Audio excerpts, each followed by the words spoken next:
तो बच्चों short answer लिखा रहे थे, वो आंसर कंप्लीट हो गया था। अब आप दूसरा प्रश्न लिखिए। आप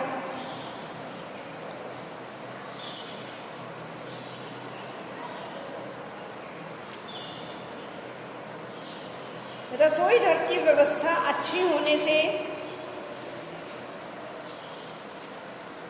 रसोई घर की व्यवस्था अच्छी होने से गृहिणी को क्या लाभ होता है? गृहिणी को क्या लाभ होता है? तो लिखिए आंसर। प्रत्येक गृहिणी को, प्रत्येक गृहिणी को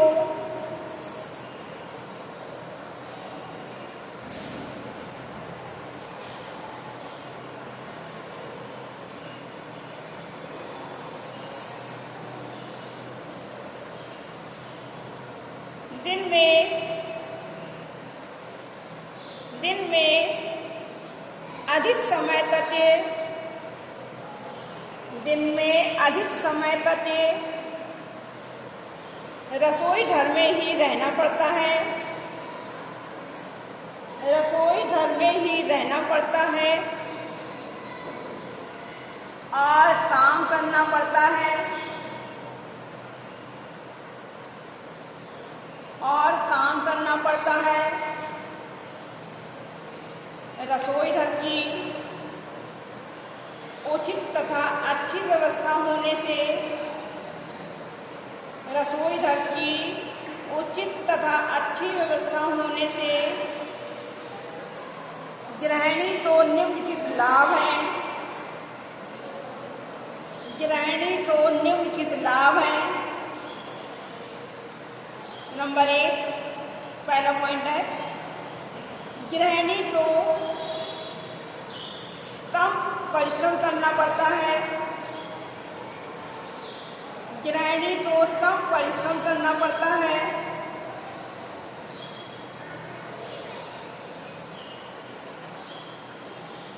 जिससे उसे थकान कम होती है, जिससे उसे थकान कम होती है। नंबर 2,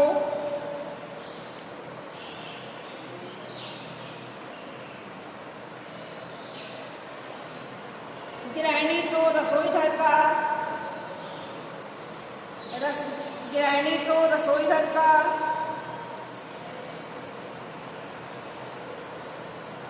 काम निपटाने में, काम निपटाने में कम समय लगता है,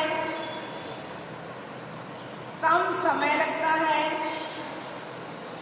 अतः वह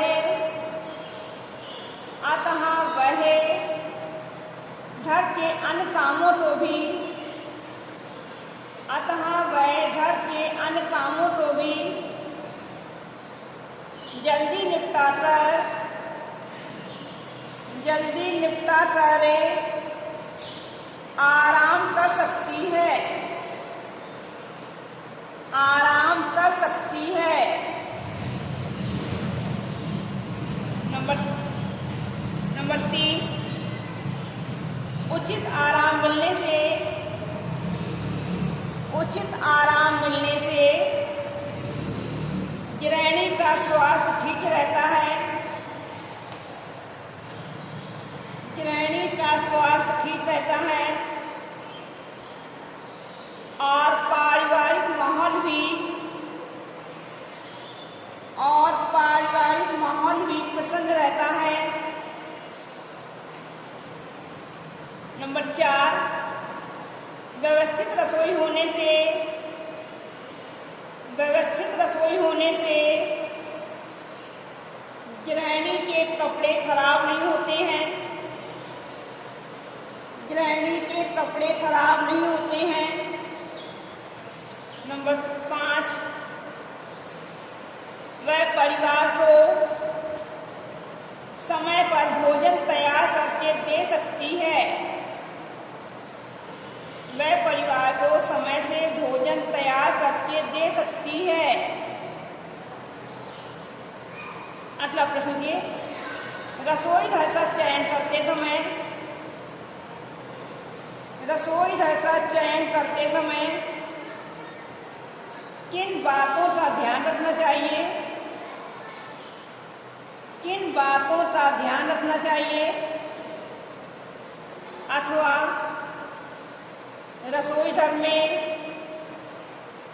अथवा रसोई घर में प्रकाश तथा हवा की, प्रकाश तथा हवा की उचित व्यवस्था क्यों होनी चाहिए? प्रकाश तथा हवा की उचित व्यवस्था क्यों होनी चाहिए? आंसर के, घर में रसोई घर का विशेष महत्व होता है। घर में रसोई घर का विशेष महत्व होता है। अतः रसोई घर के लिए, अतः रसोई घर के लिए घर में उपयुक्त स्थान का चुनाव, उपयुक्त स्थान का चुनाव बहुत ही सोच समझकर किया जाना चाहिए। बहुत ही सोच समझकर किया जाना चाहिए। रसोई घर ऐसे स्थान पर होना चाहिए, रसोई घर ऐसे स्थान पर होना चाहिए जहां हवा और प्रकाश की समुचित व्यवस्था हो, जहां हवा और प्रकाश की समुचित व्यवस्था हो। यदि यह पूरब पश्चिम दिशा में स्थित हो, यदि यह पूरब पश्चिम दिशा में स्थित हो तो अच्छा रहता है, तो अच्छा रहता है।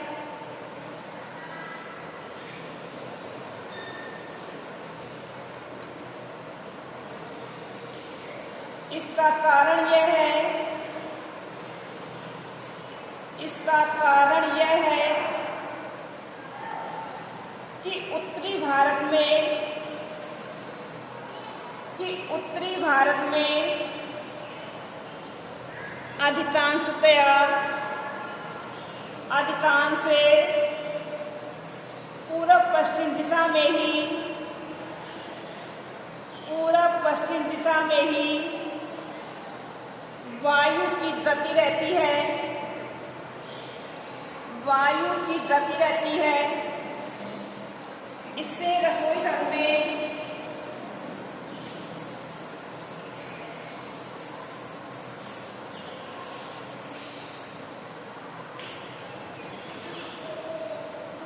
रसोई घर में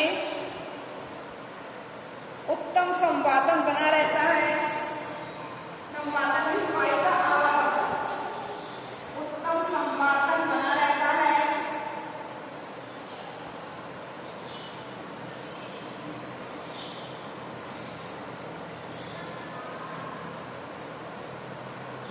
यहाँ सूर्य का प्रकाश भी अवश्य होना चाहिए,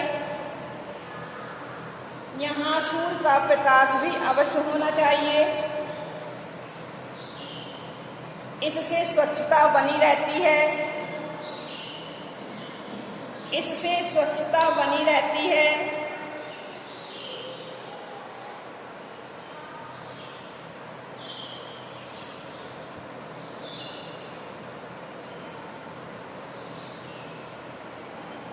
रसोई घर की एक खिड़की, रसोई घर की एक खिड़की घर के बाहर की ओर खुलनी चाहिए, घर के बाहर की ओर खुलनी चाहिए। इसका आकार ना बहुत छोटा होना चाहिए, इसका आकार ना ही बहुत छोटा होना चाहिए और ना ही बहुत बड़ा, और ना ही बहुत बड़ा। इसका आकार इतना अवश्य होना चाहिए। इसका आकार इतना अवश्य होना चाहिए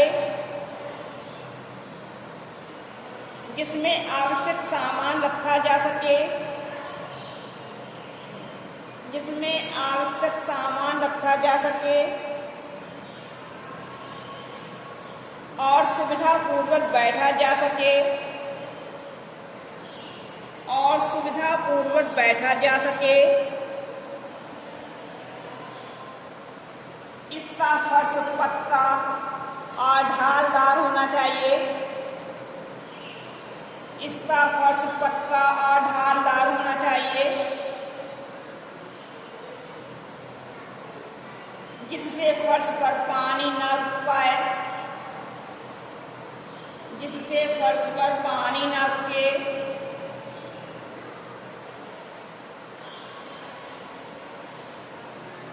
भोजन कक्ष के दरवाजे पर जाली अवश्य लगी होनी चाहिए। भोजन कक्ष के दरवाजे पर जाली अवश्य लगी होनी चाहिए जिससे मक्खी मच्छर से बचा जा सकता है।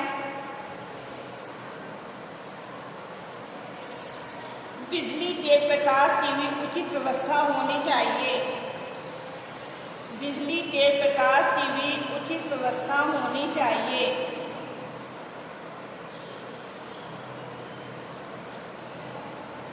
लिखिए प्रश्न दूसरा।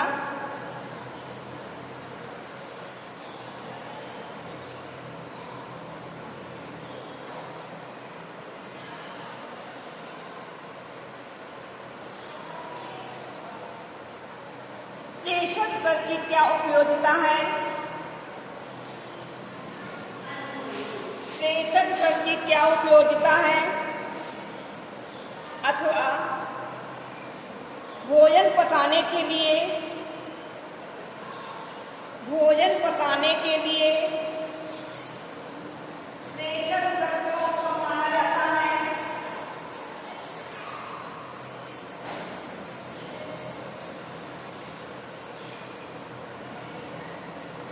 क्यों उत्तम माना जाता है? अथवा भोजन पकाने से इसमें क्या लाभ है? अथवा भोजन पकाने से इसमें क्या लाभ है? तो लिखिए आंसर। पहला पॉइंट, इसमें भोजन पकाने में कम समय लगता है। इसमें भोजन पकाने में कम समय लगता है। नंबर 2, इसमें भोजन पकाने से भोजन की सुगंध और उसके पौष्टिक तत्व नष्ट नहीं होते हैं। और उसके पौष्टिक तत्व नष्ट नहीं होते हैं। नंबर 3, इसमें एक साथ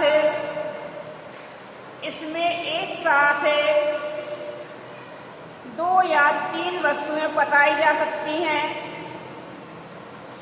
2 या 3 वस्तुएं पकाई जा सकती हैं।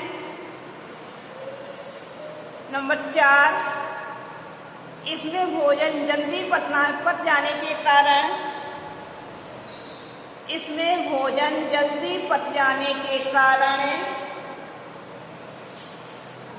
ईंधन कम खर्च होता है।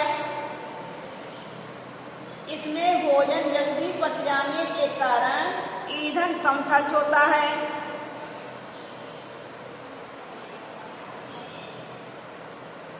नंबर 5 लिखिए। भोजन पकाने की विधि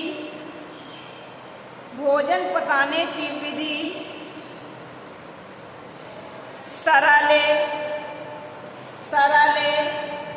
स्वच्छ और स्वास्थ्यप्रद है। सरल, स्वच्छ और स्वास्थ्यप्रद है। नंबर 6, इसमें भोजन पकाने से परिश्रम और शक्ति की बचत होती है। परिश्रम और शक्ति की बचत होती है।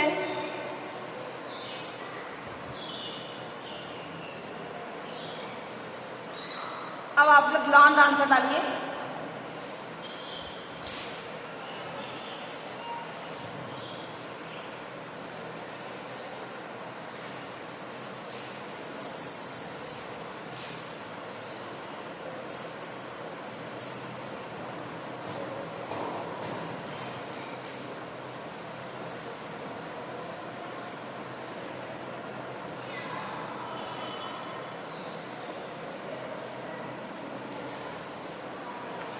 देखिए, रसोई घर की सफाई, रसोई घर की सफाई तथा व्यवस्था के बारे में वर्णन कीजिए। तथा व्यवस्था के बारे में वर्णन कीजिए। अथवा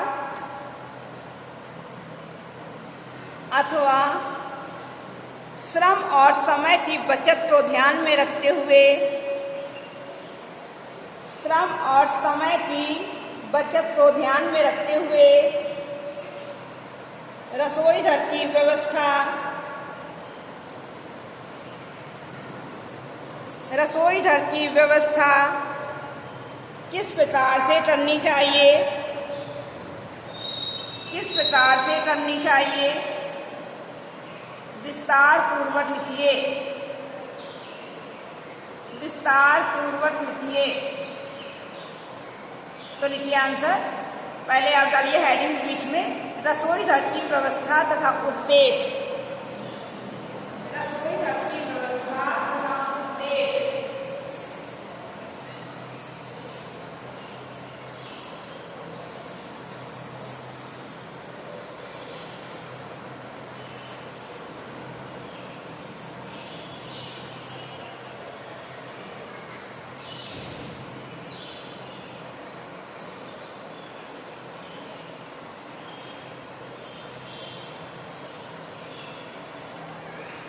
लीजिए, प्रत्येक गृहिणी रसोई घर को, प्रत्येक गृहिणी रसोई घर को अपना अधिकार क्षेत्र मानती है। अपना अधिकार क्षेत्र मानती है, जिसके बारे में वह अन्य किसी सदस्य को हस्तक्षेप नहीं करने देती है। हस्तक्षेप नहीं करने देती है। अतः वह अपने परिवार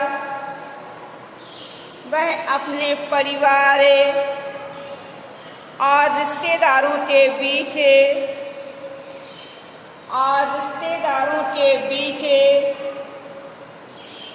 अपनी रसोई घर की मर्यादा को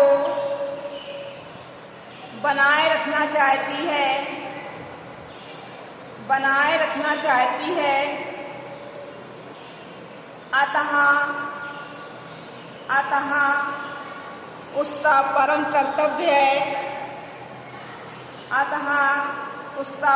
कर्तव्य है कि वह रसोई घर में उचित व्यवस्था रखे।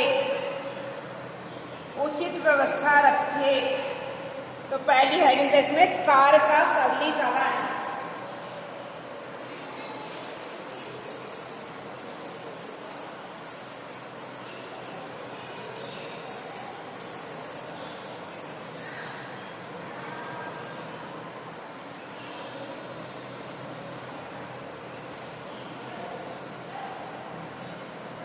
देखिए, गृहिणी का